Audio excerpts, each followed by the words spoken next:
தேனிக்க காரணம் என்ன தெரியுமா? அறிவியல் ரீதியாக இல்லை, ஆய்வு ரீதியாக இல்லை, மெய்சிலிர்க்க வைக்கும் அற்புதமான காரணம். தேனிக்கும் நபிகள் நாயகம் ஸல்லல்லாஹு அலைஹி வஸல்லம் அவர்களுக்கும் இடையேயான ஓர் அற்புதமான நிகழ்வு. நபி ஸல்லல்லாஹு அலைஹி வஸல்லம் அவர்கள், தேனியே, நீ எப்படி தேனை உற்பத்தி செய்கிறாய் என்று கேட்டார்கள்.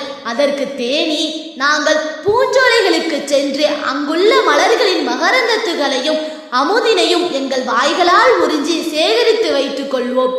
சேகரிக்கப்பட்டதை எங்கள் கூட்டிலே உமிழ்ந்து துப்பி விடுவோம். நபி ஸல்லல்லாஹு அலைஹி வஸல்லம் அவர்கள் கேட்டார்கள், சரி, பூக்கள் பல வகையுண்டு. சில பூக்களின் மகரந்தம் இனிக்கும், இன்னும் சில பூக்களின் மகரந்தம் கசக்கும், இன்னும் சில புளிக்கும்.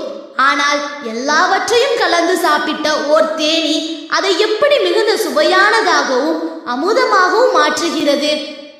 தேனி சொன்னதாம், நபியவர்களே, தாங்கள் சொல்வது சரிதான். பல இனிப்பு, கசப்பு, புளிப்பு போன்றவற்றை சாப்பிட்டு வரும் எங்களுக்கு அல்லாஹ் தங்களின் மீது ஸலவாத் ஓத கற்றுக் கொடுத்தான். எங்கள் கூட்டை அடையும் வரை விடாது தாங்கள் மீது ஸலவாத் ஓதிக்கொண்டே வருவோம். கூட்டை அடைந்ததும் நாங்கள் சேகரித்தவைகளை உமிழும் போது ஸலவாத்தின் பரக்கத்தினால் அது சுவைமிகு அமுதமாய் மாறிவிடுகிறது. நூல் மஸ்னவி ஷரீஃப். இது ஒரு அற்புதமான வரலாறு, ஸலவாத்தின் சிறப்பை விளக்குகிற வரலாறு. இறைவன் தன் நேசர் ஹபீபுல்லாவின் மீது வைத்துள்ள அன்புக்கு ஒரு எடுத்துக்காட்டாக இருக்கிறது.